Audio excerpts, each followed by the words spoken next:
Hello बच्चों आपका बहुत बहुत स्वागत है आपका नीट जे हैट्रिक कोचिंग में।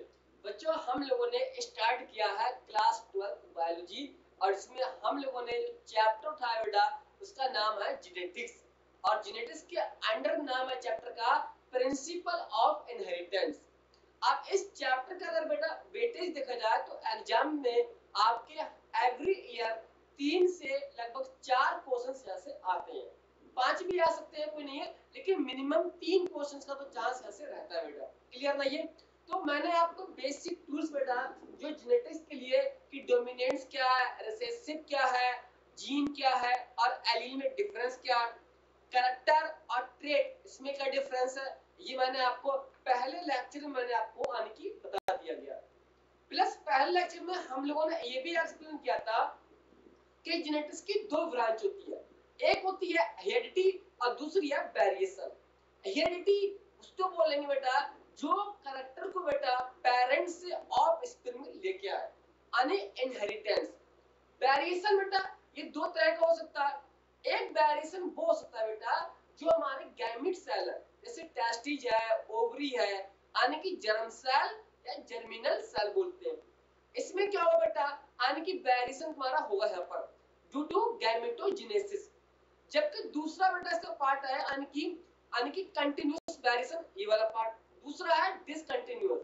डिसकंटिन्यूअस हो सकता है बेटा यानी कि म्यूटेशन हो सकता है। समझ ना ये?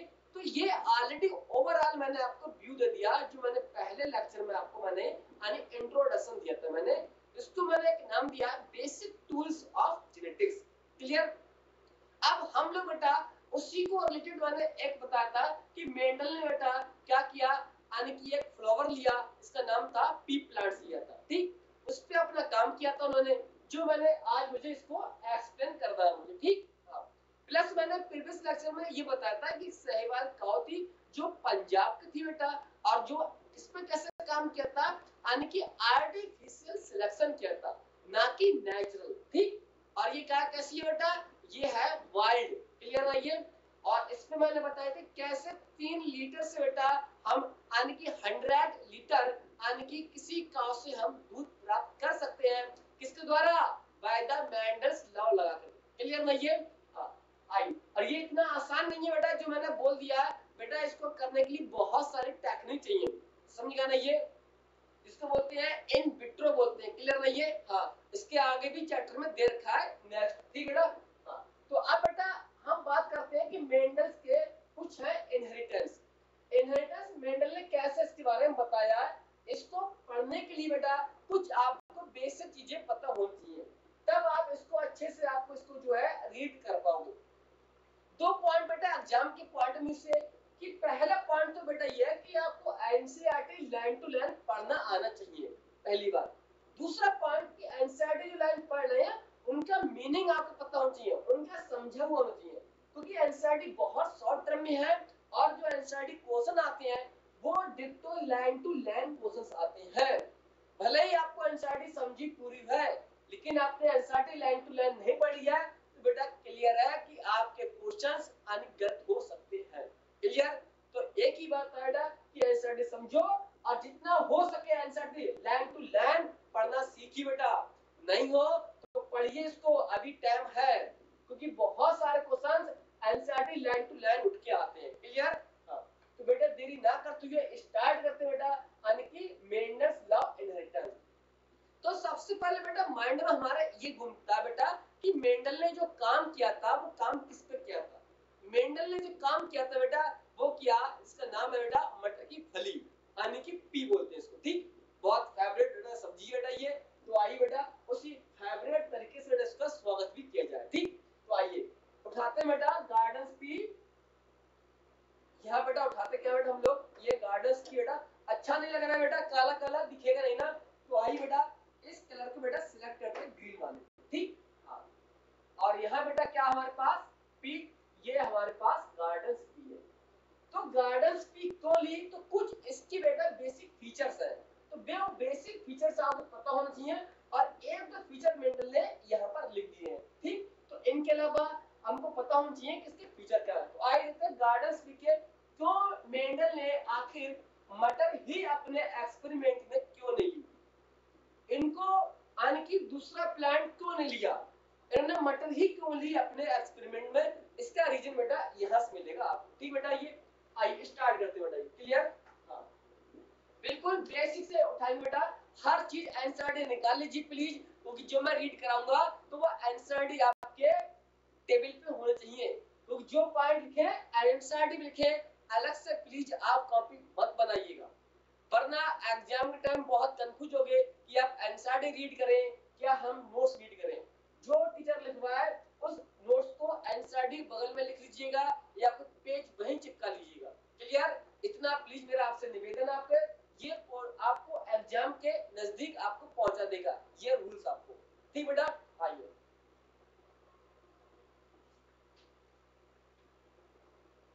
देखिए बेटा, यहाँ पर बेसिक पार्ट बिल्कुल यहाँ पर, ठीक। आइए देखिए रीजन क्या है बेटा कि मेंडल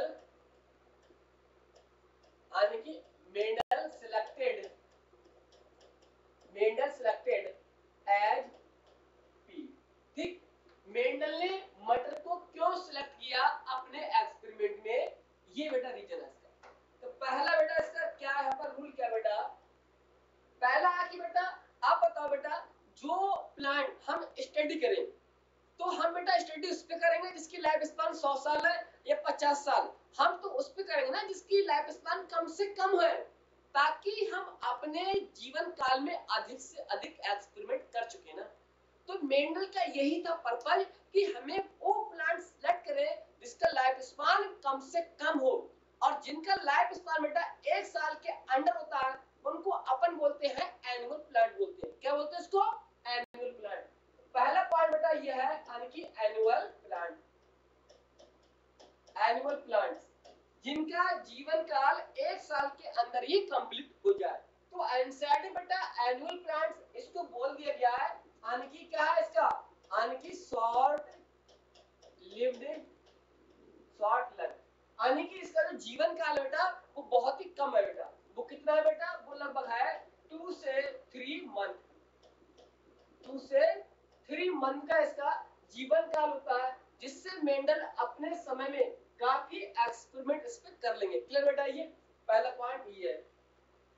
दूसरा पॉइंट बेटा इसका है कि मेंडल को अगर आर्टिफिशियल क्रॉस पॉलिनेशन करना पड़े तो मेंडल को किसी दूसरे प्लांट की हेल्प लेने की कोई जरूरत नहीं है।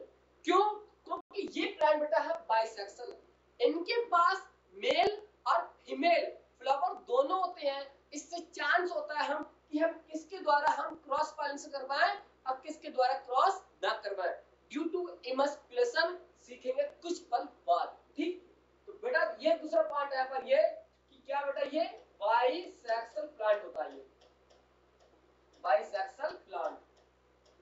ठीक, एनसीईआरटी में बोल दिया गया बाइसेक्सुअल फ्लावर। ठीक बेटा, हाँ bisexual plant.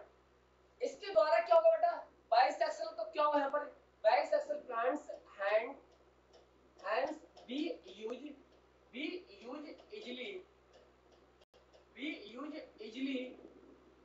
easily carried by artificial cross pollination.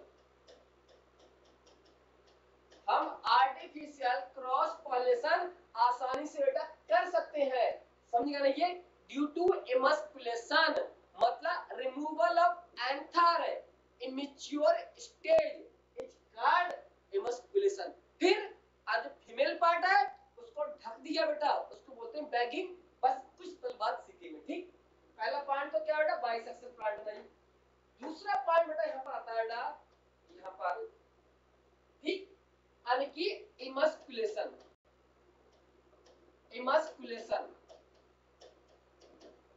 यानी यहाँ इमस्कुलेशन जो यूज किया था बेटा, ये मैं दिखा रहा हूँ क्या इमस्कुलेशन। देखिए बेटा यहाँ पर, ठीक सुनिएगा, यहाँ पर ये आगे देखिएगा, बहुत अच्छा बेटा। तो अब इसको सर हम कैसे समझे, इसको आपको कुछ मैं आपके कुछ लोकल लैंग्वेज से इसको समझाने की कोशिश करता हूँ। जैसे बेटा अगर आप जाओगे बेटा लगभग 20 साल पहले जाओगे, 15 साल पहले, तो गांव में बेटा आपको मिलता होगा जिसको एक सांड बोलते हैं, जो यूज करते हैं ब्रीड के लिए। दूसरा एक होता है बैल,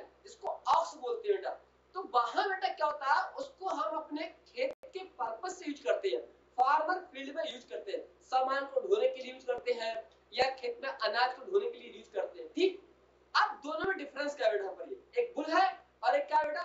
ऑक्स यानी कि बैल। और बैल जो होता है बेटा बड़ा शांत भाव का होता है बेटा, आराम से, कोई टेंशन लेने वाली बात नहीं है। और जो सांड होता है बेटा, ये खुंखार होता है बेटा, ये सोचता है किसी पे अटैक कर दे। क्योंकि बेटा होता क्या है, अब गाय ने अपने बच्चों को जन्म दिया। अब दो ऑप्शन है, आपने क्या किया, उसकी टेस्टिस को बेटा क्या किया, हाथ से फोड़ दिया। अब हाथ से टेस्टिस फोड़ दो बेटा, तो बताओ जब टेस्टिस ही नहीं है तो क्या टेस्टोस्टेरोन होगा क्या? जब टेस्टोस्टेरोन नहीं है तो क्या मस्कुलर ग्रोथ होगी क्या? मस्कुलर ग्रोथ नहीं होगी बेटा, तो क्या उसकी एक्टिविटी होगी क्या? नहीं ना। तो वो शांत भाव का रहेगा, उसका यूज कर लेंगे हम अपने खेत के फील्ड में, यानी खेत को जोतने के लिए, सामान को ढोने के लिए। दूसरा पॉइंट, अब हमने इसको यूज करना है ब्रीड के लिए, तो टेस्टिस बेटा इसकी नहीं फोड़ेंगे। क्यों टेस्टिस फोड़ेंगे? स्पर्म नहीं बनेंगे, मतलब किसी को ब्रीड नहीं कर पाएगा ना। तो इसलिए अब इससे बनाते हैं अच्छा कैटेगरी का क्या, बुल तैयार कर देना। तो दो डिफरेंस यहाँ पर आए। डिट्टो इसी की कॉपी बेटा यहाँ लगा दीजिए। एक फीमेल फ्लावर है और एक है मेल फ्लावर। देखिए बेटा यहाँ बनाते हैं इसको, मैं इसको यहाँ समझाने की कोशिश करता हूँ बेटा। ठीक, देखिएगा यहाँ बेटा, देखना ये चीज यहाँ पर है, ये है और ये है। इसको बोल दिया बेटा ये मेल फ्लावर है और फीमेल फ्लावर है। ठीक, आप देखिए बेटा यहाँ आगे तो क्या है बेटा, यहाँ क्या होगा बेटा, एंथर होगा ना। यहाँ एंथर होगा तो क्या करेंगे, यहाँ से बेटा इसके जो पॉलन ग्रेन है, यानी कि जो एंथर में, तो बेटा उसको क्या करेंगे, हम रिमूव कर देंगे। और रिमूव कर देंगे यहाँ। अब ये जो फीमेल पार्ट बेचारा है, इसका क्या करेंगे सर, इसको बेटा ढक देंगे इसको, जिसको बोलते हैं बैगिंग बोलते हैं। क्या बोलते हैं? बैगिंग बोलते हैं। और बैगिंग का मतलब होता है बेटा इसको ढक देना। समझ गया ना ये? तो ये बात बेटा यहाँ पर दिया है डिट्टो है, यानी कि रिमूवल ऑफ एंथर, इसको बोलते हैं अपन एमस्कुलेशन बोलते हैं। ठीक, तो यहाँ पर बेटा ये पार्ट्स है, इनको जो है बिल्कुल रिमूव कर दिया। देखो ये दिखा है काट कर दिखाया। ठीक, अब काट दिया बेटा इससे, तो बेटा जब यहाँ पर एंथर में बेटा पॉलन ग्रेन ही नहीं है, पर ये एंथर रिमूव कर दिया, पॉलन ग्रेन नहीं होंगे, तो बेटा इसके अब किसी पे जाके गिर भी जाएगा तो कोई इफेक्ट नहीं होगा, क्योंकि इसके पास पॉलन ग्रेन नहीं है। इसी प्रकार क्या हुआ, जो फीमेल फ्लावर है उसको ढक लिया। तो अब मेंडल क्या करेंगे, अपने आवश्यकता अनुसार, नीड के अकॉर्डिंग बेटा क्या करेंगे, वो जिससे चाहे क्रॉस करवाए उससे करवा सकते हैं। क्यों? वो अब किसी भी अनवांटेड जो पॉलन ग्रेन है वो नहीं आएंगे, क्योंकि उनको क्या कर दिया, रिमूव कर दिया नहीं। तो ये बेटा बात इसलिए यहाँ बोला गया है, यहाँ पर ये पार्ट यहाँ पर। ठीक बेटा, बिल्कुल बेसिक चीजें बेटा आपको पता होनी चाहिए। ठीक ना ये? हाँ, देखिए यहाँ पर क्या, ठीक, हाँ, फोर्थ पार्ट बेटा यहाँ पर। हाँ, इसी के आगे में लिख रहा बेटा, ये लिख रहा the removal of anther, the removal of anther in bisexual flower, bisexual flower at immature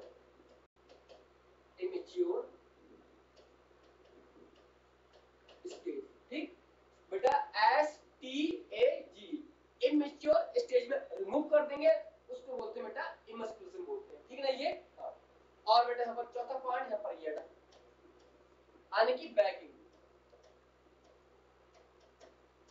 bagging का मतलब होता है ढक देना, किसी को ढक दिया ताकि बाहर से कोई अनवांटेड या अनडिजायरेबल पॉलन गिर ना के ना गिरे। ठीक, हाँ, बैगिंग। बैगिंग का मतलब होता है लिखना, it prevent the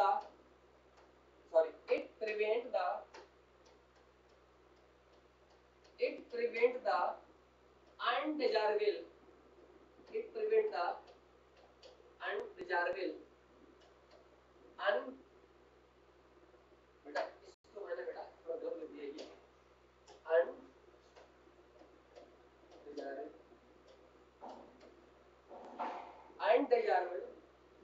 undesirable pollen।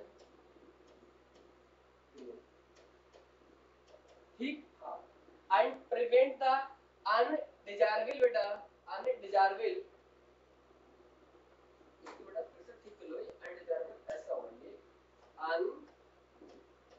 Undesirable, ठीक। अब ठीक है, ये अनडिजायरेबल pollen grains, ठीक। hence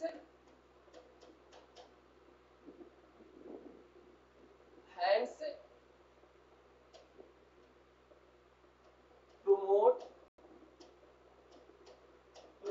the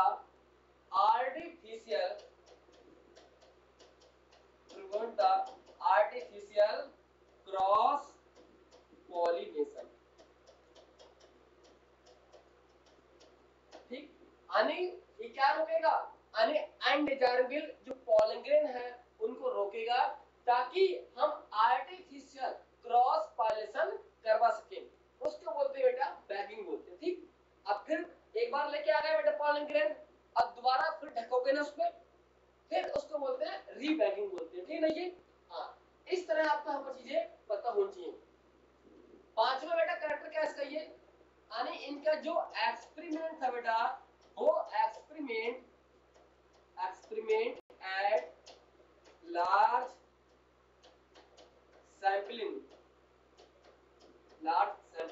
साइज, इनका जो एक्सपेरिमेंट था एक बहुत बड़े स्तर पर था। ये नहीं कि केवल 2-4 प्लांट ले लिए, आओ तुम पे हम अपनी स्टडी करते, ऐसा नहीं बेटा, हजारों की संख्या में बेटा इनके एक्सपेरिमेंट चल रहे थे, कभी आज यहाँ कभी वहां, इस तरह से, ठीक। तो इनका जो एक्सपेरिमेंट था बहुत बड़े स्तर लेवल पे था, ठीक। इसका मतलब ये है लिखना, फिर लिखना, ये फिर लिखना, और ही ऑब्जर्व, लिखना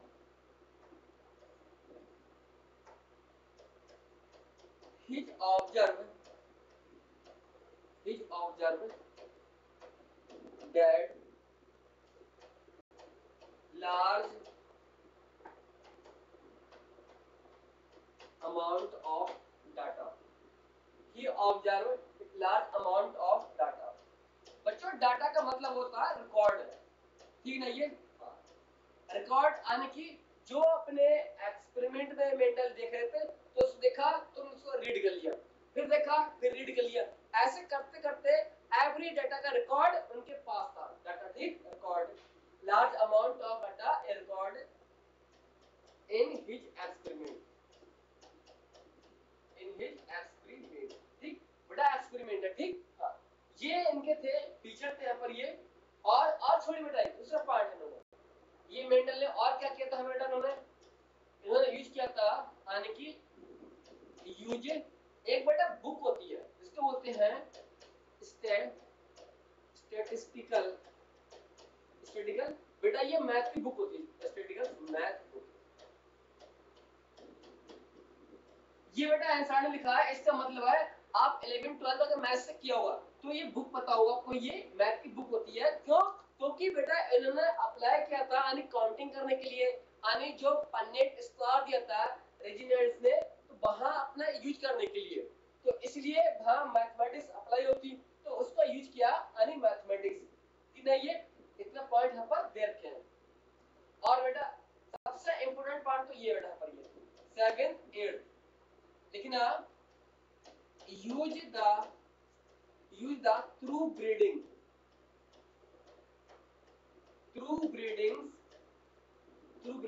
parents।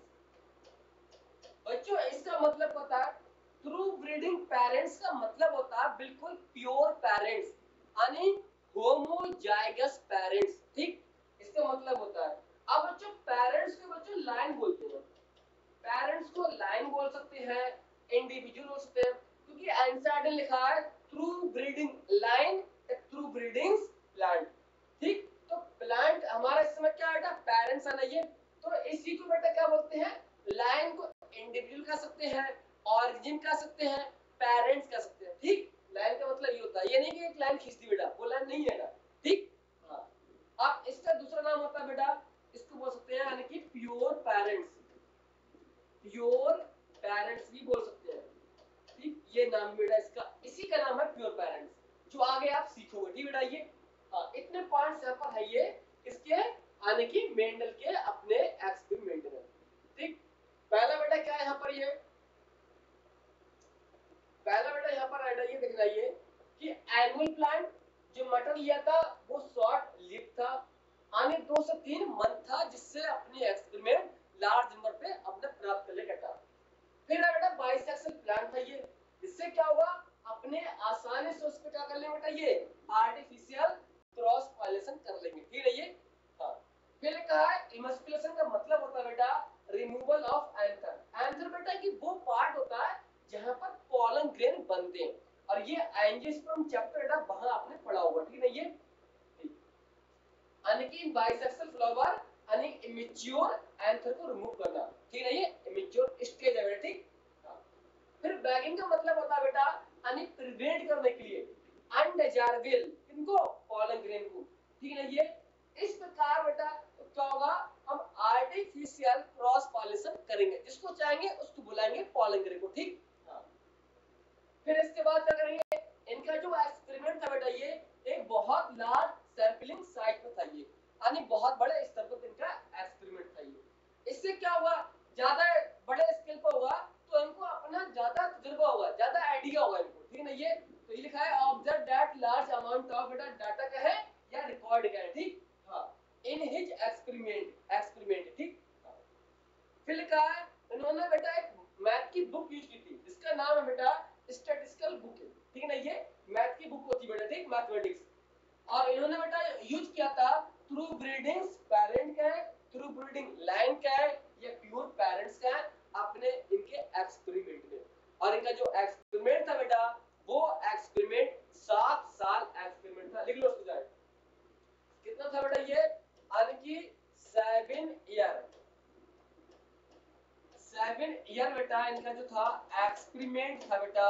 और उसकी डेट थी बेटा डेट है 1856 से लेके 1863 तक डेट है।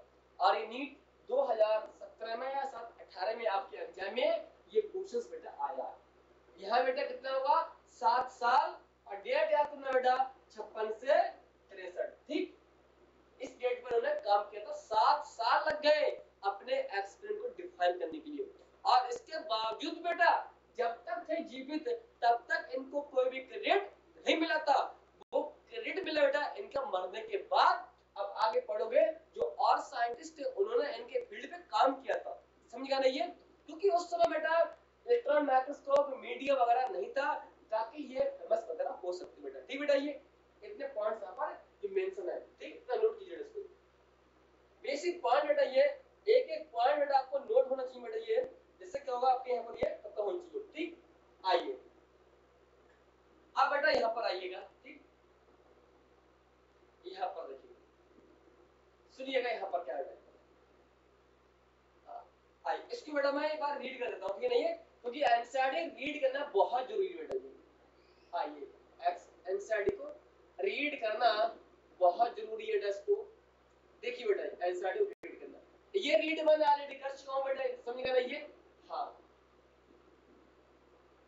ठीक ये लिखा है बेटा, लिखा मेंडल लॉ ऑफ इनहेरिटेंस कैसे समझाया बेटा ये देखना बेटा 1856 से लेके 1863 एक एक लाइन बेटा आपको पता होनी चाहिए बेटा आपको ये, ठीक। फिर लिखा है बेटा इनका जो एक्सपेरिमेंट था मिड 19th सेंचुरी। बच्चों सेंचुरी का मतलब होता है 100 साल, ठीक एक सेंचुरी। मिड अप्रोक्स बेटा बीच में है नहीं ये आने 56 50 बीच में है इसलिए मिड बोल दिया। और इनका जो एक्सपेरिमेंट था बेटा वो था हाइब्रिडाइजेशन एक्सपेरिमेंट। मतलब इनका एक्सपेरिमेंट बेटा जो था वो एक नेचुरल था, क्या बोलेंगे नेचुरल, बिल्कुल गलत बेटा। क्यों क्योंकि ये है हाइब्रिडाइजेशन बेटा, इसलिए यहाँ नेचुरल नहीं बोलेंगे क्योंकि पेपर में एक वर्ड मिलेगा नेचुरल तो क्या बोलोगे यहाँ पर आर्टिफिशियल। और 7 साल बेटा काम किए थे इन्होंने 7 साल, ठीक। एक एक लाइन बेटा एनसीईआरटी गेट आइए एनसीईआरटी लिखा है law of inheritance in living organism. फिर लिखा है मेंडल ने बेटा अपने जो इनहेरिटेंस में बहुत सारी खोज की। इसका मतलब होता है खोज करना, इनहेरिटेंस पैटर्न कि इनहेरिटेंस कैसे पेरेंट्स के कैरेक्टर यानी कि ट्रांसफर होते हैं पेरेंट्स से टू ऑफस्प्रिंग का है, प्रोजेनी का है या बच्चे का है, समझ गए ना ये। आप देखते हैं बच्चा जब पैदा होता है तो पैदा लगभग होता है तो लगभग बेटा घूरते हैं कि ये मम्मी पे गया है, अच्छा इसकी नाक तो पापा पे गई है, अच्छा इसकी आंख तो बिल्कुल मम्मी पे गई है। कभी ये नहीं देखा हुआ कि इसकी आंखें पड़ोसी पे गई है, वरना बेटा बवाल हो जाएगा। क्यों? लोग जानते हैं कि जेनेटिक्स का बेटा एक प्रूफ है, एक identifier due to gene. Gene कहां से आएगा? पेरेंट्स से आएगा, यानी पेरेंट्स की कॉपी बच्चों में ट्रांसफर की जाती है, उसी को बोलते हैं इनहेरिटेंस बोलते हैं। ये सात बात हर किसी को पता होता है, समझ गए ना? ये तो ये सात ऑलरेडी आप जानते हो बेटा। ये पहले साइंटिस्ट है बेटा जिन्होंने बेटा यानी कि स्टैटिस्टिकल बुक, बेटा ये मैथ की बुक है, आपको मैंने बताया था ना, ये लिखा है एनालिसिस यानी रिकॉर्ड को बताने के लिए, मैथमेटिकल्स। और कहां अप्लाई किया बेटा? बायोलॉजी में अप्लाई किया बेटा ने मैथ। ठीक, इनका जो एक्सपेरिमेंट था बेटा, ये एक्सपेरिमेंट लार्ज सैंपलिंग साइज, इनका एक्सपेरिमेंट बहुत बड़े स्तर पर था। इससे क्या होगा बेटा? यानी gave greater credibility to data, जिससे इनको ज्यादा आइडिया होगा और अपनी पढ़ाई अच्छे से कर लेंगे हर एक्सपेरिमेंट में, कि इसके कैरेक्टर ऐसे आए हैं, अच्छा ऐसे कलर ऐसा आया, इसकी हाइट इतनी आई है, ठीक, रिकॉर्ड कर लेंगे। ठीक, फिर लिखा है बच्चों आगे लिखना, पर ये छोड़ देना बड़े यहाँ पर लिखा है रिजल्ट ऑफ पॉइंटेड, उनका ध्यान था इनहेरिटेंस पैटर्न था, ये छोड़ देना पर ये अपोजिट ट्रेड्स बेटा आपको मैंने बता दिए। अपोजिट ट्रेड्स, टॉल है तो ड्वार्फ होगा, येलो है ग्रीन, ये लिखा बेटा। यहाँ देखिएगा, यहाँ देखिएगा,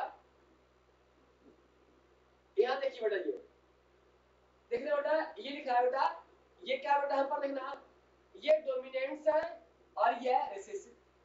डोमिनेंट उसको बोलते हैं बेटा जो कैरेक्टर एक्सप्रेस करे इन होमोजाइगस स्टेज या हेटेरोजाइगस स्टेज, उसको बोलते हैं डोमिनेंट।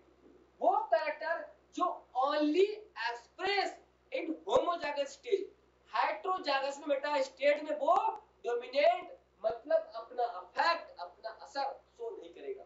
जैसे देख लो बेटा, राउंड है बेटा, अगर ऐसे बनाओगे तभी बेटा राउंड होगा, अगर ऐसे बनाओगे तभी बेटा राउंड होगा। तो ये होमोजाइगस और हेटेरोजाइगस दोनों में बेटा क्या होता है? एक्सप्रेस करता है अपने कैरेक्टर को, डोमिनेंट बोलते हैं। रिसेसिव ये बेटा केवल इसमें ही अपने कैरेक्टर को एक्सप्रेस करेगा, समझ गए ना? ये ऐसे बेटा एलो वाला है, आप उसको ऐसे बना दो, चाहे आप इसको होमोजाइगस कर दो। होमोजाइगस डोमिनेंट, हेटेरोजाइगस डोमिनेंट, तो दोनों में बेटा जो एक्सप्रेस करे उसको बोलते हैं डोमिनेंट, और जो ओनली बेटा होमोजाइगस में एक्सप्रेस करे उसको बोलते हैं रिसेसिव कैरेक्टर। रिसेसिव का मतलब होता है घटिया, यानी तुच्छ प्रणाली का, समझिएगा ना? ये इसका मीनिंग ये होता है। ये बेटा क्या है?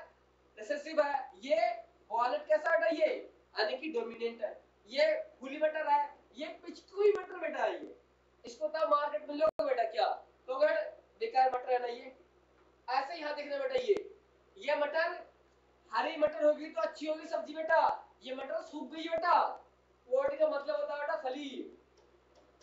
ठीक, ये ऑलरेडी मैंने आपको पिछले लेक्चर में बताया था मैंने आपको। ठीक, फ्लावर की पोजीशन देखना बेटा, ये बेटा अच्छा है, क्यों? क्योंकि बेटा ये दोबारा ग्रो कर सकता है ना, ये इसका मतलब होता है टर्मिनेट, मतलब स्टॉप। अब बेटा इनको दोबारा ग्रोथ करने का चांस नहीं मिलेगा, क्यों? एक बार बेटा फूल आ गया, फल आएगा और मटर आएगी तो बेटा इसकी ग्रोथ रुक गई, तो क्या हो गया? रिसेसिव। ये देखना बेटा, ये देखिए दोबारा ग्रोथ हुई बेटा इसकी, यानी कि हाइट। ये क्या बेटा? टॉल। और ये क्या? ड्वार्फ। मतलब ये है रिसेसिव, ये है डोमिनेंट। ये ऑलरेडी मैंने आपको बताए थे लेक्चर नंबर फर्स्ट, मैंने आपको बता दिए थे। क्लियर बेटा ना? अब यहां से बेटा जो मैंने बताया ना, ये वही लिखा है, येलो है ग्रीन है, छोड़ देना। ठीक, बस ये इस तरह याद कर लेना। ठीक बच्चों, फिर लिखा है यहाँ पर, लिखा है यहाँ पर आई बेटा, यहाँ पर देखना लिखा मेंडल कंडक्टेड, मेंडल ने बताया था यानी कि यूज किया था आर्टिफिशियल पॉलिनेशन का है, आर्टिफिशियल क्रॉस पॉलिनेशन का है, यानी कि एक्सपेरिमेंट एक ही बात है। आर्टिफिशियल पॉलिनेशन का है या आर्टिफिशियल क्रॉस पॉलिनेशन, और किसके? अपने एक्सपेरिमेंट में। तो किस पर था एक्सपेरिमेंट? मटर की फली पे था, यानी कि पी। ठीक, फिर बेटा लिखा है उन्होंने जो एक्सपेरिमेंट में जो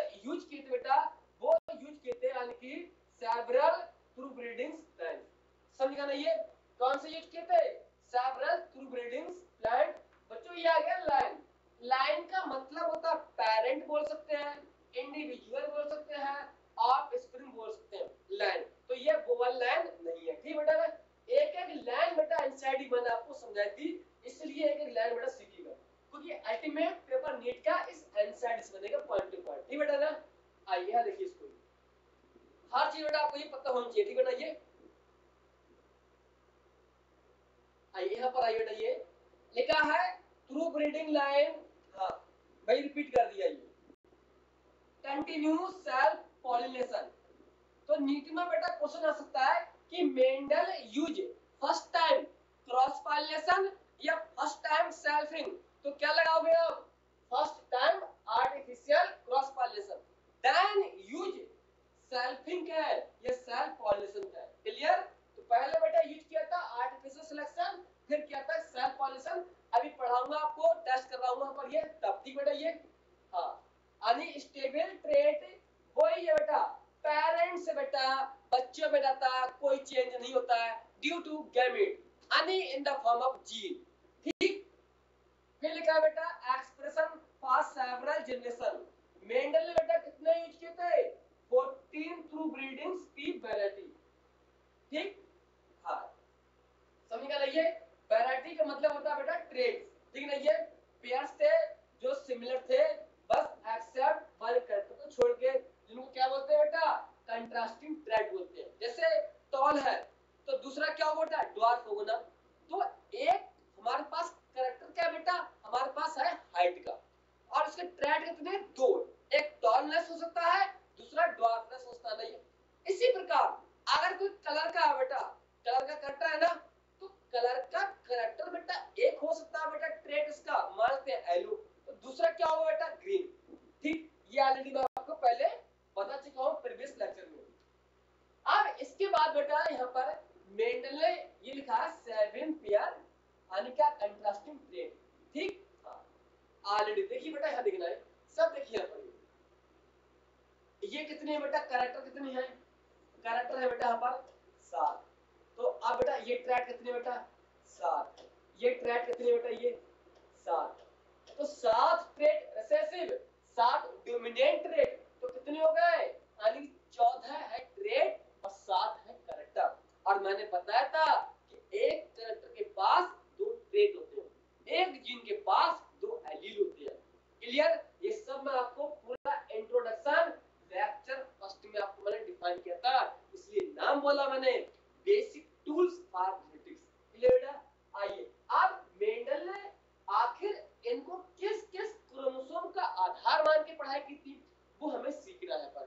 ठीक, तो मेंडल ने अपने एक्सपेरिमेंट में बेटा जो काम किया था, यानी कि 4 क्रोमोसोम पे काम किया था। Chromosome number first, chromosome number 4, chromosome number 5, chromosome number 7। ठीक, अब फिर उन्होंने इनके कैरेक्टर लिए और यूज किया था। तो आई बेटा मैं आपको कुछ बेसिक इसके बारे में बता दूं, इससे मेंडल ने अपना एक्सपेरिमेंट यूज किया। क्लियर बेटा? ये आइए स्टार्ट करते हैं। क्लियर? देखिए यहाँ पर बेटा, आइए इनको बेटा साफ कर देते हैं यहाँ से, इतना ऑलरेडी आपने नोट कर लिया होगा। ठीक बेटा? आइए देखिए बेटा, मेंडल ने बेटा जो अपने एक्सपेरिमेंट में बेटा जो यूज किए थे बेटा, बहुत लिखने बेटा, यानी कि मेंडल्स सिलेक्टेड, इसको बेटा यहाँ से कैंसिल कर दो, यानी ज्यादा दिख नहीं रहा है बेटा। ठीक, ऐसे लिखो मेंडल सिलेक्टेड, बोलते हैं बेटा, या इसको यूज बोल सकते, एक ही बात है ना। ये यानी कि 4 क्रोमोसोम,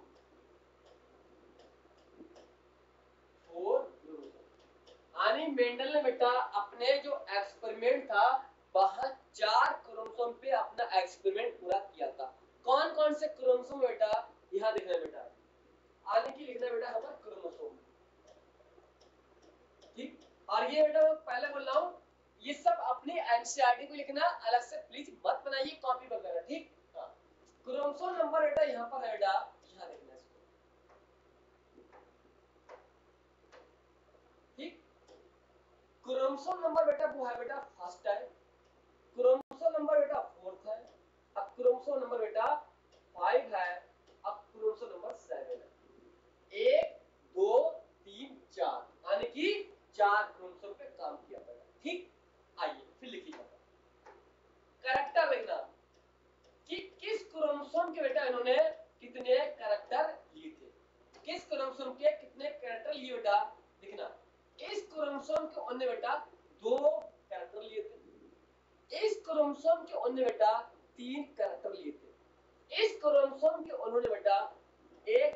लिया था और एक कैरेक्टर बेटा इस वाले क्रोमोसोम को उन्होंने लिया था। 7 क्रोमोसोम का एक कैरेक्टर लिया था, 5वें क्रोमोसोम का एक कैरेक्टर, चौथे क्रोमोसोम का 3 कैरेक्टर और क्रोमोसोम फर्स्ट का 2 कैरेक्टर लिए थे उन्होंने। समझ गए ना? ये अच्छे से बेटा इसको नोट करो और आपके एनसीईआरटी में जो बताया मैंने चार्ट बताया था देखो, टॉल है, ड्वार्फ है, वहां सब दे रखा है कितने कलर के हैं, कितने शेप के हैं, कितने हाइट के हैं। क्लियर बेटा? ये तो नोट कर लो यहां भी बेटा, यहां पे नोट कर लो। ये जो 2 कैरेक्टर है बेटा, ये 2 कैरेक्टर बेटा है शेप के, 2 कैरेक्टर किसके बेटा? शेप के। यहां पर ये 3 कैरेक्टर बेटा किसके है बेटा? ये है बेटा कलर के। ठीक, जो एक कैरेक्टर बेटा है ये है बेटा पोजीशन का है। ठीक, हाँ। और जो ये वाला कैरेक्टर बेटा 7वें क्रोमोसोम का फर्स्ट कैरेक्टर बेटा, ये है बेटा यानी कि हाइट का है। एक एक लाइन बेटा एनसीईआरटी चल रही है, एनसीईआरटी बराबर खोल के बैठ जाइए। ठीक, तब आपको और क्लियर होगा।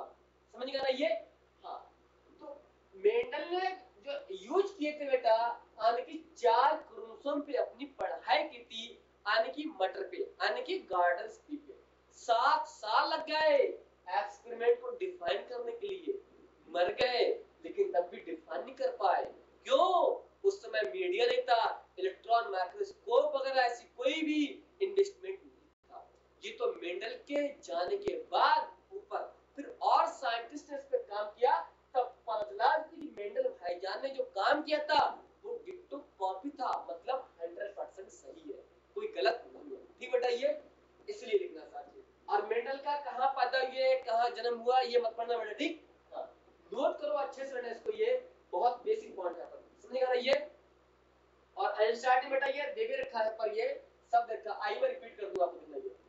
ये देखिए, ये देखिए, ये देखिए बेटा, इधर देखिए बेटा, ये देखो बेटा शेप का बेटा कितना है बेटा? ये शेप की है ना, ये शेप का कितना बेटा? ये 2 होगा ना। ये फिर देखिए बेटा, ये कलर का 1 1 3 होगा कलर बेटा ना। ये फिर देखिए बेटा, ये पोजीशन का बेटा, अब बेटा ये हाइट का कितने होगा बेटा? ये 7 कैरेक्टर होगा, नहीं होगा ना? तो आप बेटा ये सब एनसीईआरटी में दे रखा है, जब आ जाए नीट में बेटा कोई भरोसा नहीं बेटा, हर चीज, इसलिए आप देखते जाइए प्लीज इसको। समझेगा ना? ये तो मैं यहां लिख रहा हूं बेटा, ये शेप के बेटा कितने कैरेक्टर है बेटा? ये शेप के 2 है। कलर के बेटा कितने हैं? कलर के बेटा 3 है। अब बेटा ये भी हो गया। और पोजीशन का बेटा कितना है बेटा? पोजीशन का यहाँ पर 1 है और हाइट का यहाँ 1 है। कोशिश करो यही सब मेंशन कर लो बेटा।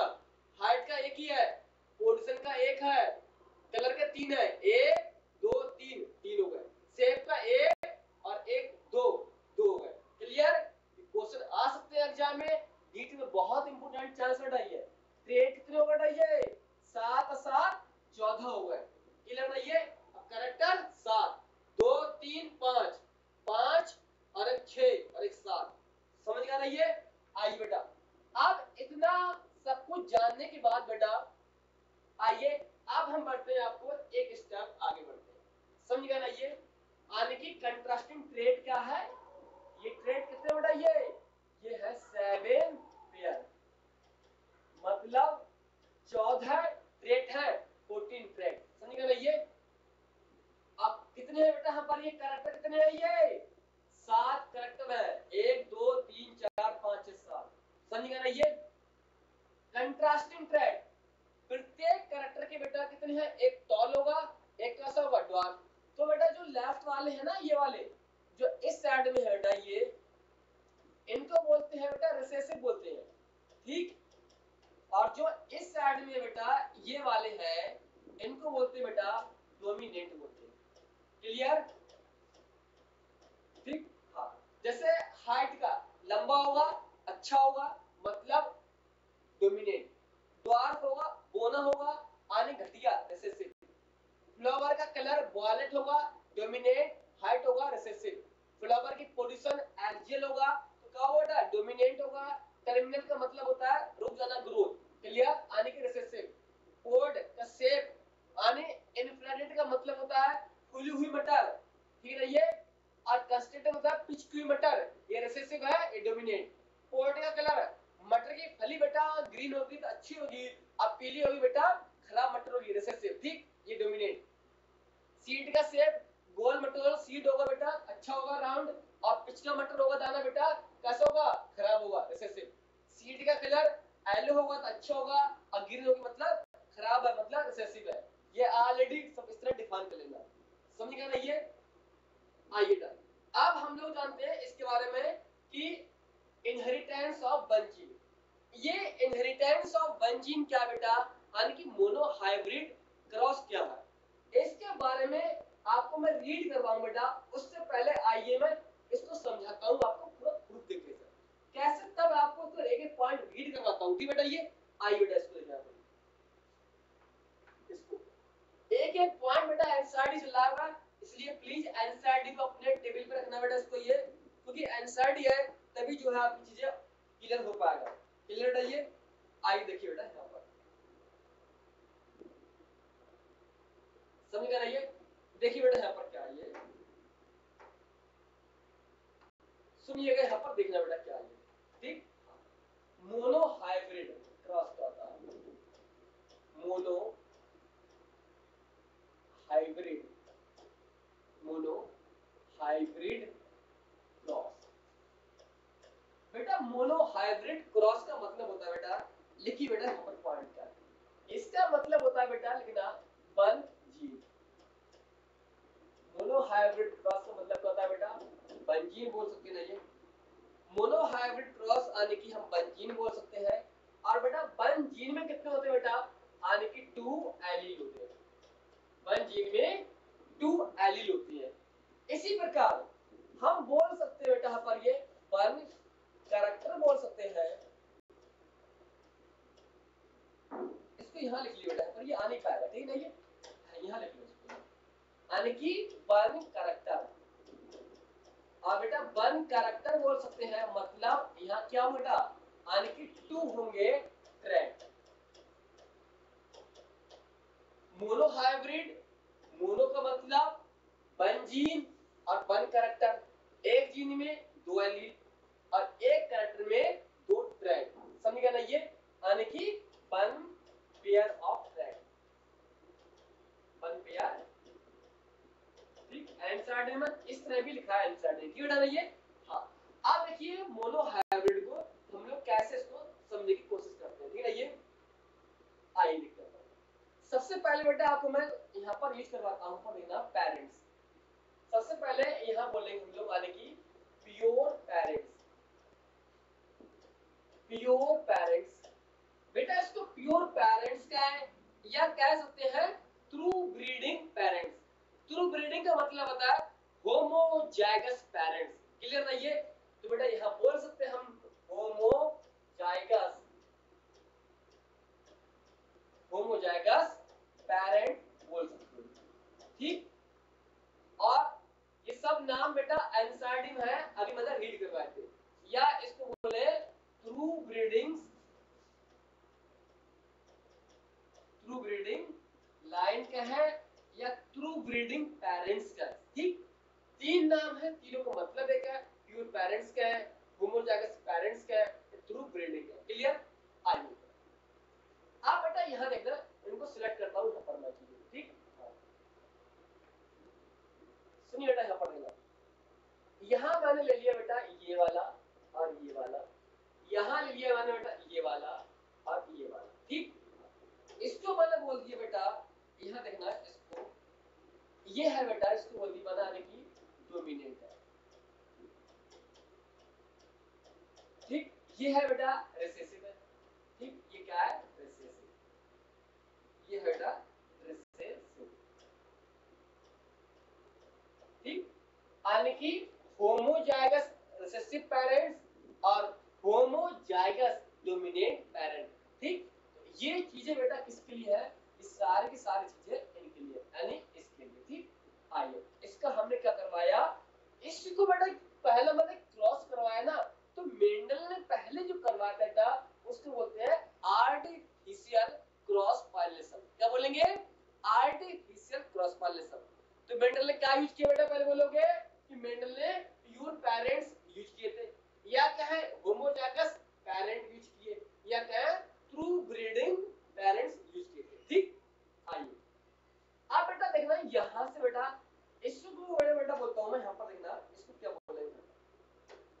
इसको हम बोलेंगे यहाँ पर देखना, इसको यानी कि आर्टिफिशियल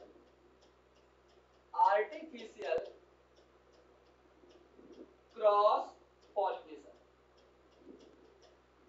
बेटा इतना दिख रहा है ना, ये आर्टिफिशियल क्रॉस पॉलिनेशन। ठीक, अब आर्टिफिशियल क्रॉस पॉलिनेशन, तो बेटा देखना ये जीन यहाँ क्या बेटा, एक एलील यहाँ से आएगा और एक एलील यहाँ से आएगा। ठीक, यहाँ को मैंने बोल दिया कैपिटल टी और एक यहाँ से स्मॉल टी यहाँ से आएगा। ठीक, यानी एक एलील यहाँ से आएगा और एक एलील यहाँ से आएगा। बेटा इसको बोलता हूँ मैं, यहाँ पर एंसाइड सब लिखा है, इसको बोलते हैं यहाँ पर F1 जनरेशन। F1 generation. आप बेटा खुद देखिएगा, ये प्योर है ना, ये भी प्योर है, तो अब एक यहाँ से आया और एक यहाँ से आया। बेटा इसको बोलते हैं यहाँ पर लिखना, इसको बोलेंगे हम लोग यानी कि इम्प्योर। अब बेटा इम्प्योर को एक नया वर्ड होता है, इम्प्योर क्या बोलते हैं, हाइब्रिड बोलते हैं। क्या बोलते हैं, इसको बोलते हैं बेटा यानी कि हाइब्रिड बोलते हैं, हाइब्रिड। क्लियर। अब ये हाइब्रिड देखिए बेटा, एक स्मॉल टी यहाँ से और कैपिटल टी यहाँ से आ गया, तो ये जो बेटा है ये है 100% हाइब्रिड। समझ गए ना ये। अब देखिए ये बेटा, इसको क्या बोलेंगे हम, यहाँ पर बेटा इनको बोल देंगे यहाँ पर हम, जैसे ये है बेटा हमारे पास टॉल। ठीक, ये है हमारे पास ड्वार्फ। ड्वार्फ का मतलब होता है बेटा यानी कि छोटा वाला पौधा, ड्वार्फ। ठीक, ये ड्वार्फ है, रिसेसिव है, ये टॉल है। तो अब देखना जो F1 जो स्टेज होती बेटा यानी जो हाइब्रिड है यानी कि इम्प्योर है, ये बेटा क्या है, जो ये वाला जीन है ये डोमिनेंट है और ये क्या रिसेसिव है। तो इसमें क्या होता है, जो रिसेसिव वाला होता है अपने कैरेक्टर को एक्सप्रेस नहीं कर पाता इन प्रेजेंस ऑफ यानी डोमिनेंट जीन। क्लियर। तो ये मैंने आपको पहले अभी बताया था। ठीक, तो यह कौन एक्सप्रेस करेगा, यहाँ बेटा ये वाला एक्सप्रेस करेगा, ये वाला एक्सप्रेस नहीं करेगा। कौन करेगा, ये एक्सप्रेस करेगा। अब ये टॉल वाला है तो ये कैसा होगा, टॉल होगा ना, तो इसलिए बेटा लिखना ऑल प्लांट्स कैसे बेटा, ऑल प्लांट टॉल है। ठीक, क्या है यहाँ पर, ऑल प्लांट टॉल है, कब F1 स्टेज का है, ये F1 जनरेशन का है, क्योंकि ये जीन बेटा डोमिनेंट है और स्मॉल टी है, रिसेसिव है, और रिसेसिव बेटा ये यहाँ इसके इफेक्ट को दबा नहीं पाएगा, जबकि ये इसके इफेक्ट को दबा लेगा तो ड्वार्फ यहाँ नहीं दिखेगा, यहाँ केवल इनका लक्षण दिखेगा। समझ गया ना ये। तो इसको बोलते हैं हाइब्रिड 100% है या इम्प्योर। अब देखिए बेटा यहाँ पर क्या है, यहाँ पर देखना एक फिनोटाइप है। फिनोटाइप क्या है सर, सबके सब टॉल है ना ये, तो फिनोटाइप भी क्या वन है और जीनोटाइप क्या, जीनोटाइप भी क्या बेटा एक है ना ये। तो इस केस में फिनोटाइप भी क्या वन है और जीनोटाइप भी क्या वन है। अब मेंडल ने सोचा यार, मैंने जब पहला बार मैंने आर्टिफिशियल क्रॉस पॉलिनेशन करवाया, पाया रिजल्ट ये कि सबके सब प्लांट कैसे हो गए, टॉल हो गए। उनका मन नहीं माना, देखा और पाया, और फिर बेटा क्या किया, अब इनका क्रॉस नहीं करवाया आर्टिफिशियल, अब इनकी आपस में चोंच लड़ा दी। चोंच मतलब सेल्फिंग कर दी। समझ गया ना ये। सेल्फिंग को बेटा एक नया वर्ड बोलते हैं इनब्रीडिंग बोलते हैं। क्या बोलते हैं, इनब्रीडिंग। इनब्रीडिंग का मतलब होता है यानी कि breeding in between related organism. समझ गया ना ये मैं आपको पहले बता चुका हूं पिछले लेक्चर में। ठीक बेटा ना। तो अब देखिए बेटा यहाँ पर फिनोटाइप भी वन है क्योंकि टॉल है सब, और जीनोटाइप भी क्या बेटा यहाँ पर capital T small T one. ठीक, अब क्या किया, आओ तुम्हारे करवाते हैं सेल्फिंग करवाते हैं बेटा। ठीक, तो इसको बोलते हैं बेटा सेल्फिंग। ये बेटा पॉली सेल्फिंग नहीं है, खड़ो हाई सेल्फी ले रहे हैं। ठीक, ये दूसरी सेल्फिंग है। अब सेल्फिंग को बेटा एक नया नाम बोलते हैं, इसको बोलते हैं इनब्रीडिंग। क्या बोलते हैं इसको, ये इनब्रीडिंग बोलते हैं। ठीक, सेल्फिंग क्या है, इनब्रीडिंग। तो बताओ मेंडल ने फर्स्ट टाइम क्या किया था, मेंडल ने first time selected as the pure parents. दूसरे नंबर पे पेरेंट्स ने क्या करवाया, मेंडल ने आर्टिफिशियल क्रॉस पॉलिनेशन करवाया। थर्ड नंबर पे क्या बताओगे, सेल्फिंग का है या इनब्रीडिंग। ऐसे क्वेश्चंस आपके नीट में आ सकते हैं सीक्वेंस बन के कि सबसे पहले क्या करवाया मेंडल ने, पेरेंट को सिलेक्ट किया था प्योर, फिर आर्टिफिशियल क्रॉस पॉलिनेशन, फिर सेल्फिंग यानी कि इनब्रीडिंग। ठीक, अब बेटा इसके यहां जो मिलेंगे बेटा ऑफस्प्रिंग तो उनको बोलते हैं बेटा यानी कि F2 जनरेशन। तो आप बेटा इसको बोलेंगे F2 जनरेशन बोलेंगे। क्या बोलेंगे इसको, F2 जनरेशन। तो अब बेटा इसकी क्या होगी, सेल्फिंग होगी, मतलब कोई एक ट्रीट एज पेरेंट्स मदर और कोई treat as the fathers. Clear नहीं है? तो देखिए बेटा क्या होगा यहाँ पर, आप इसके लिए बेटा क्या करते हैं, एक स्क्वायर बनाते हैं। अब ये स्क्वायर बेटा कहां से आए, स्क्वायर एक साइंटिस्ट थे बेटा, ब्रिटिश के साइंटिस्ट थे जिसका नाम था रेजिनाल्ड सी। ठीक है, ये साइंटिस्ट थे बेटा, इन्होंने एक स्क्वायर बनाया यानी जिसमें हम यानी कि स्क्वायर के फॉर्म में कुछ सिंबल्स होते हैं, उन सिंबल्स को रिप्रेजेंट करने के लिए बेटा कि मेल किधर है और फीमेल किधर है ताकि उनका हम क्रॉस करवा सके, वो दिया था बेटा रेजिनाल्ड सी पन्नेट थे। पन्नेट उनका नाम है, इसलिए इसको बोलते हैं पन्नेट स्क्वायर। तो प्लीज ध्यान रखना नोट कि जो पन्नेट स्क्वायर है ये मेंडल ने नहीं दिया था, समझ गए ना? ये क्या दिया था उन्होंने, यानी रेजिनाल्ड सी पन्नेट ने दिया था एक पन्नेट स्क्वायर दिया था, जो कहां के थे, ब्रिटिश के साइंटिस्ट थे, समझ गए ना? ये तो अब इनकी करते हैं बेटा ये सेल्फिंग। आप देखिए बेटा यहां से ना इस तरह से एक बार बेटा अच्छे से बना लो, कोई टेंशन लेने वाली बात नहीं है। आओ देखिए बेटा, क्लियर? अब देखिए यहाँ पर बेटा ये एक बार बेटा यहाँ पर मैंने कैपिटल टी और स्मॉल टी, यहाँ कैपिटल टी और स्मॉल टी।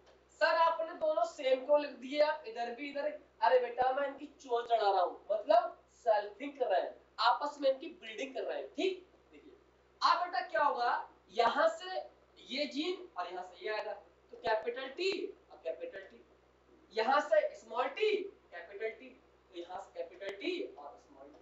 क्लियर?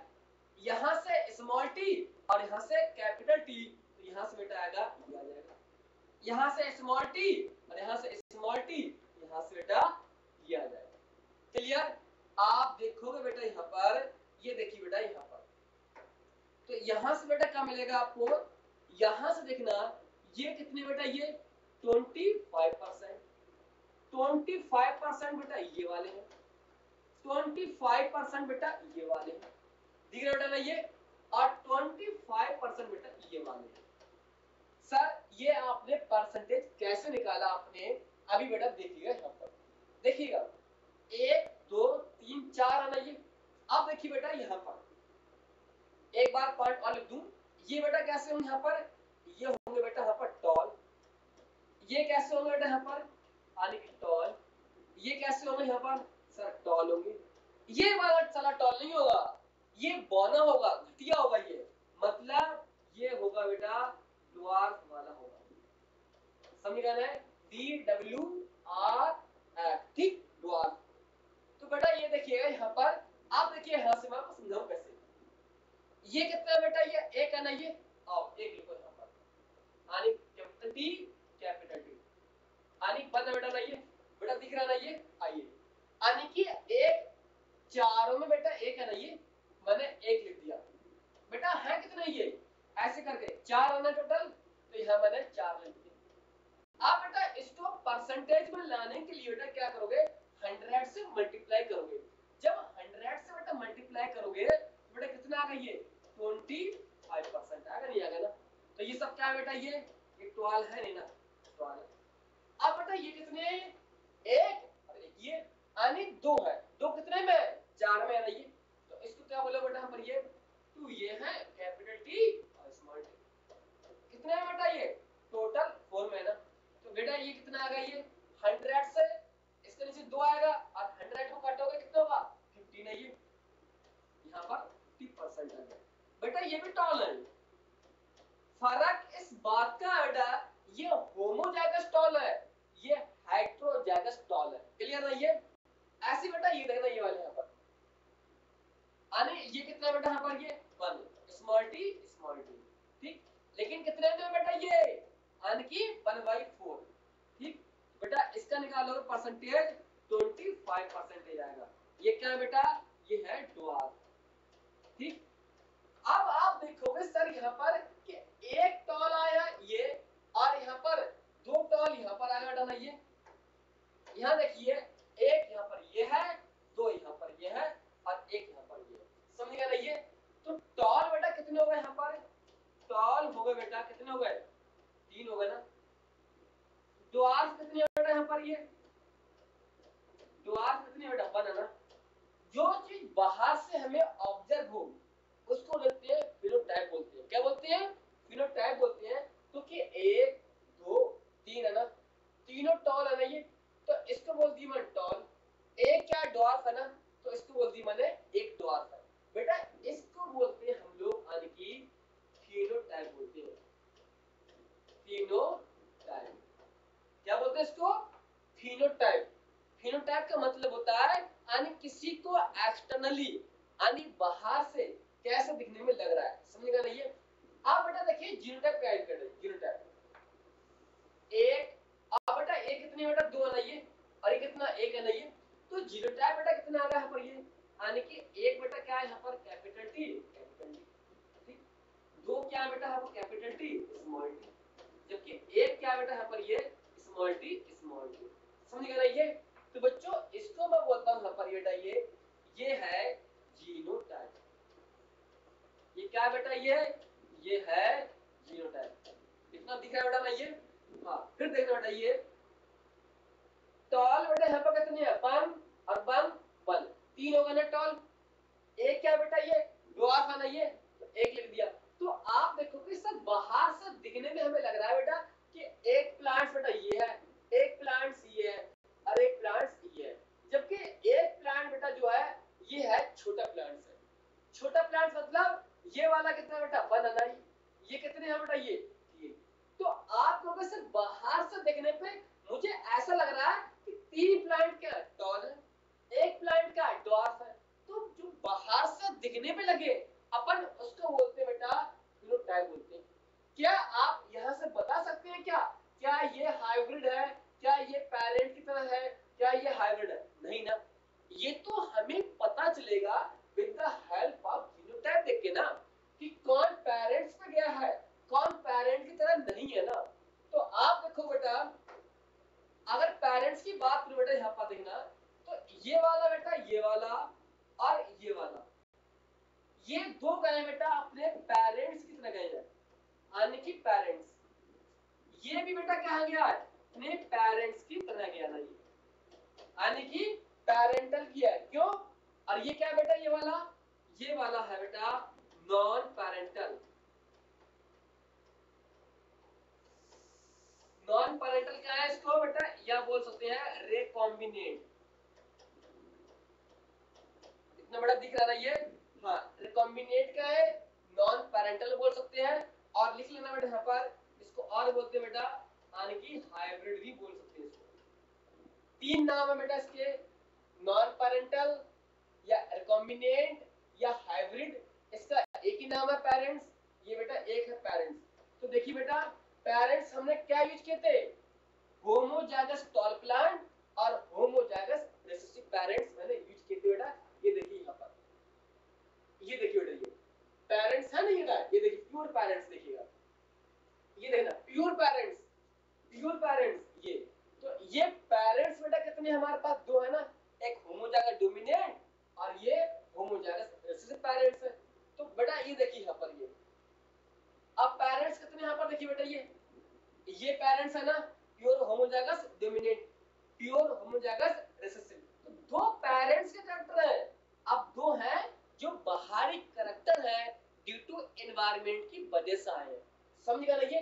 तो एनसीईआरटी ये बोलती है कि बेटा देखिए जो F1 में है आपको मिला था F1 में, यहाँ देखिए बेटा यहाँ पर F1 में हमें केवल यानी कि एक पेरेंट का कैरेक्टर मिला, यानी कि दिखा आइदर पेरेंट्स।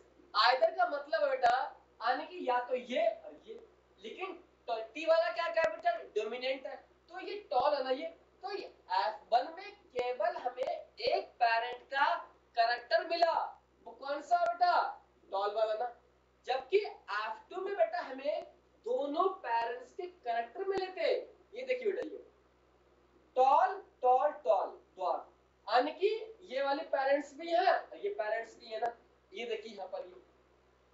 पेरेंटल और नॉन पेरेंटल। तो हम कह सकते हैं एनसीईआरटी ने लिखा है कि in F1 stage only one of the character are visible और आइदर पेरेंट्स, किसी एक पेरेंट्स का एक कैरेक्टर हमें दिखेगा F1 में, बट इन F2 स्टेज या F2 generation both character are recover.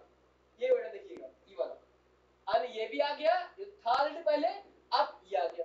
क्या F1 में आपको ये वाला जो रिसेसिव है ये आपको मिल रहा था? नहीं मिल रहा था ना, ये साइलेंट था, ये छिपा हुआ था, यानी हिडन था, लेकिन विजुअल कहां पर हुआ? हमें F2 में हमें ये विजुअल हुआ। समझेगा ना ये? और एनसीईआरटी ये कह रही है कि बेटा इनका जो चांस होता है ना, ये वाला चांस, ये 50% होता है, या तो हो सकता है इसका ये वाला एलील आ जाए, या तो हो सकता है इसका ये एलील आए। ऐसे यहां से या तो ये वाला एलील आ सकता है या तो ये वाला एलील आ सकता है, मतलब 50% चांस होता है रैंडम, इसको बोल सकते हैं फर्टिलाइजेशन का है या पॉलिनेशन का है। समझ गया ना ये पॉइंट क्या है इसके एनसीईआरटी के है। समझ गया ना ये? इसकी बेटा नोट कीजिए यहां पर। आप देखिए बेटा यहां पर, जैसे मैं अपनी एग्जांपल दिखाता हूं एनसीईआरटी बेस पे। यहां देखिए बेटा, यहां पर ये देखिए, यहां पर जैसे देखिए यहां पर, तभी आपको चीजें और अच्छे से क्लियर होगा। इतना क्लियर बेटा ये देखिए बेटा यहां पर, अगर बेटा मैं मान लूं इसकी हाइट मान लूं, मैं यहां पर देखना बेटा ये, इसको मान लूं मैं 100, ये बेटा पैरेंटल है, ठीक। अगर मैंने मान लिया बेटा ये 100 सेंटीमीटर मान लूं, ठीक बेटा, यानी 100 सेंटीमीटर का है, इसको मैं मान लेता हूं बेटा कि 25 सेंटीमीटर का, ठीक। मानन किया जा रहा है, आप मान लो ना। आप देखिए बेटा जो F1 है, यहां बेटा देखना only one character, only one character visible. एक एक पॉइंट एनसीईआरटी बेटा यहां पर है, ये देखिए बेटा, टॉल और टॉल, यानी कि 100 सेंटीमीटर के बेटा ये आगे नहीं आएगा ना, 100 का ये भी होगा ना, क्योंकि दोनों का हाइट बराबर है ना। तो देखिए जो F1 है, यानी कि यहां से आया यहां से, तो F1 में किसी एक पेरेंट के कैरेक्टर आर विजिबल, कौन से बेटा ये टॉल वाले है ना। फिर देखना इनकी बेटा मैंने सेल्फिंग कराई, तो देखना बेटा ये कितने प्लांट्स है, 3 प्लांट बेटा ऐसे हैं जिनकी हाइट क्या बेटा ये 100 सेंटीमीटर की, इसकी हाइट कितनी है बेटा ये 25 सेंटीमीटर की है। समझ गया ना ये? अब देखिए बेटा ये पेरेंट्स बेटा 100 सेंटीमीटर के और ये पेरेंट्स है बेटा ये 25 सेंटीमीटर के, तो क्या आपको बीच में कोई प्लांट ऐसा मिला जिसकी हाइट 30 सेंटीमीटर हो, या जिसकी हाइट 50 सेंटीमीटर की हो, या 60 सेंटीमीटर की? नहीं ना, आपको केवल आने के दो पेरेंटल ना इनके कैरेक्टर ही मिला। तो एनसीईआरटी बोल रही है कि इनके जो ऑफस्प्रिंग होंगे वो ऑफस्प्रिंग के जो कैरेक्टर होते हैं, कैरेक्टर यानी डू नॉट ब्लेंड, ब्लेंड का मतलब होता है मिक्सचर, यानी कि इनके जो कैरेक्टर का मिक्स नहीं हुए, 100 सेंटीमीटर का 25 और यहाँ आ जाए 40 सेंटीमीटर का या 60 सेंटीमीटर, ऐसा नहीं हुआ। इनके कैरेक्टर अलग आए बेटा, हाइट, इनके कैरेक्टर अलग आए। समझ गया ना ये पॉइंट यहाँ पर है। तो 3 टॉल यहाँ पर बेटा ये, और F2 में देखिए बेटा ये F2 में बोथ कैरेक्टर रिकवर। कैसे? क्या यहाँ F1 बेटा में ये डॉट वाला यहाँ दिख रहा था? नहीं ना, यहाँ पर ये कैरेक्टर हिडन था, लेकिन कहाँ विजुअल हुआ? ये हमें F2 स्टेज में विजुअल हुआ। समझ गया ना ये सेल्फिंग यानी कि इनब्रीडिंग है। समझ गया ना? अब मैं बेटा जो मैंने पढ़ा है ना, इसके बेस पे कैसे क्वेश्चंस आएंगे आपको, मैं आपको एटलीस्ट ये बता दूंगा आपको। समझ गया ना देखिए बेटा यहाँ पर, देखिए बेटा यहाँ पर इस पर कितने क्वेश्चन आए बेटा? बेटा देखना, प्योर होमोजाइगस पेरेंट्स कितने बेटा ये 25%, हाइट्रोजाइगस कितने बेटा ये 50%, प्योर होमोजाइगस रिसेसिव बेटा 25%, ठीक। ऐसे फिनोटाइप का रेशियो कितना बेटा ये, यानी कि 3,1 का रेशियो है। जीनोटाइप का रेशियो बेटा कितना है ये, यानी कि 1.2 और 1 का रेशियो है। इतना क्लियर बेटा ये। अब कैसे क्वेश्चंस आपके नीट में क्वेश्चंस आएंगे उसको देखिए बेटा, एक बार समझाता हूं आपको एनसीईआरटी क्वेश्चन। यहां देखिए बेटा ये क्लियर है ये,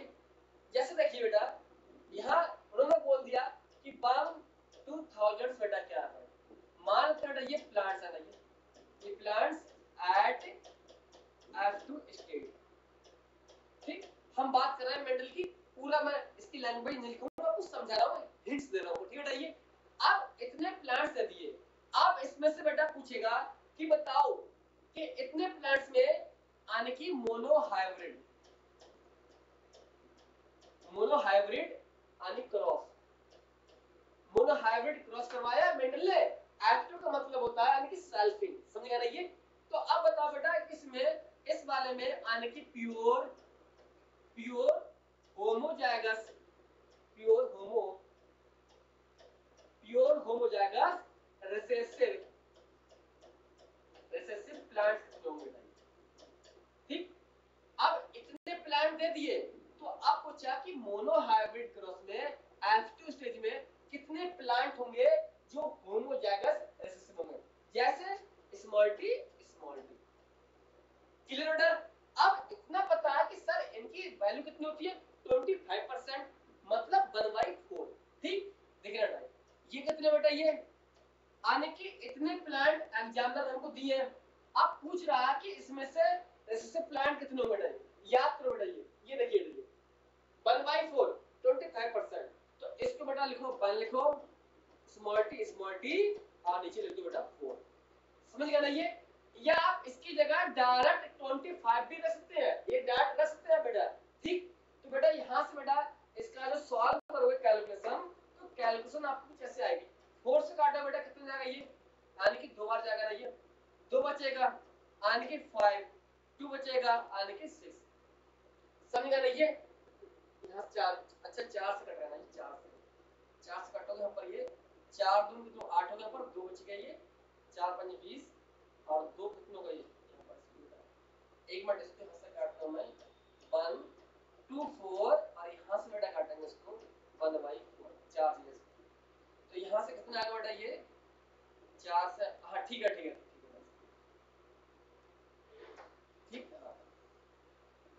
ठीक हाँ, तो कितना आएगा बेटा, ये आने की 256 जो है बेटा, 256 आएगा बेटा, ये 256 स्मॉल टी और स्मॉल टी आएगा, क्लियर ना ये। अब इतने हैं, अब आपको पता है कि सर अगर इसकी जगह हमको ये ना बोलता, ये इसकी जगह प्योर होमोजाइगस डोमिनेट बोलता, तो बेटा क्या होता है इसका आंसर, आई देखिए यानी कि कैपिटल टी लाते, प्योर होमोजाइगस डोमिनेंट प्लांट। तो डोमिनेंट बेटा ये स्मॉल कुछ नहीं आएगा, कोई कैपिटल टी है ना। अब कैपिटल टी बेटा कितना है, ये बेटा कितना है, ये देखिए एक है ना, ये एक है ना, ये तो जितना n का आएगा परसेंटेज उतना n का आएगा ना, ये तो आप लगा सकते हैं डायरेक्ट है सर, यानी कि एक यहाँ पर आना, ये यानी 1/4 है ना।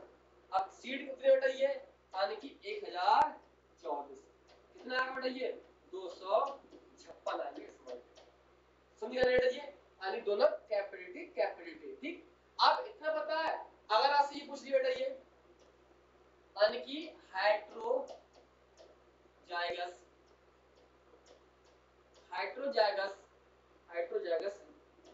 प्लांट। अब हाइड्रोजाइगस मतलब क्लियर है कि कैपिटल टी स्मॉल टी पूछ रहा है, क्लियर। तो अब बेटा इनकी वैल्यू कितनी है यहाँ पर, ये 1, इतने प्लांट है, इनकी वैल्यू कितनी बेटा, ये 2 capital T small T 1/4, clear. Already यही मैं सॉल्व करवाया था, इतना आएगा, इसमें से डबल कर दोगे तो कितना आ जाएगा इसका आ जाएगा यानी कि 5 1 2, क्लियर। ये बेटा ये वाला है। तो इस तरह मैंने आपको एक एग्जांपल देके बेटा आपको मैंने समझाने की कोशिश की है, इस तरह सवाल आपके एग्जाम में आ सकते हैं, क्लियर ना ये। हाँ इतना समझ गया ना ये, हाँ क्लियर। अब यहाँ से मोनोहाइब्रिड का यहाँ से मैं आपको एनसीईआरटी बेटा रीड कर देता हूँ कि मोनोहाइब्रिड हम लोगों ने कैसे इसको समझा बेटा, समझ गया ना ये। आइए देखिए इसको एनसीईआरटी रीड करते हैं, देखिए बेटा यहाँ पर एनसीईआरटी बेटा रीड देखिए यहाँ पर, ये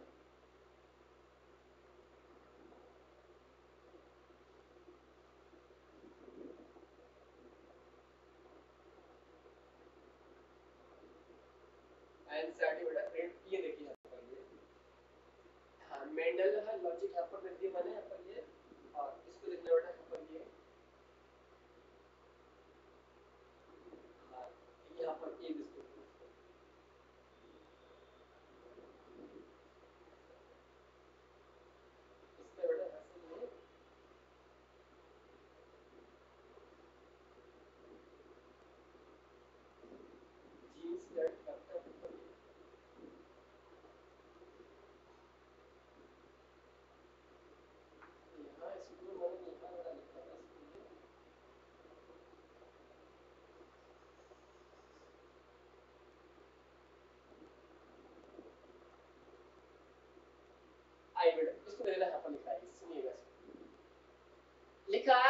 बेस्ड ऑन दीज ऑब्जर्वेशन लिखा है पर ये, यानी कि मेंडल ने ये बताया था बेटा कि जो कभी कभी ऐसा होता है बेटा कि जो कैरेक्टर बेटा ऐसे करते हैं बेटा वीडियो बहुत लेंथ हो जाएगा बेटा, समझ गए? ये ऑलरेडी वीडियो लगभग आपका ये काफी लेंथ हो जाएगा। तो इसको बेटा मैंने एनसीईआरटी रीडिंग है ना ये वाली मोनो हाइब्रिड की, इसकी रीड में आपको जो है नेक्स्ट लेक्चर में रीड करवा दूंगा, समझ गए ना ये?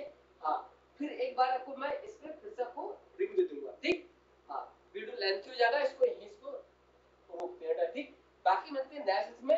अब प्लीज कोशिश करना केवल अपनी एनसीईआरटी को रीड करने की कोशिश करना, क्योंकि एनसीईआरटी जितना आपका फोकस होगा ना तो प्लीज आपका उतना कॉन्फिडेंस आपको उतना ज्यादा होगा, और इसको कोशिश करना बेटा ये सब एनसीईआरटी में अरेंज करने के लिए, ठीक बेटा? ये बाकी मिलते हैं हम लोग नेक्स्ट लेक्चर में, तब तक स्टूडेंट अपना ख्याल रखिए, बाय, ओके बाय, टाटा।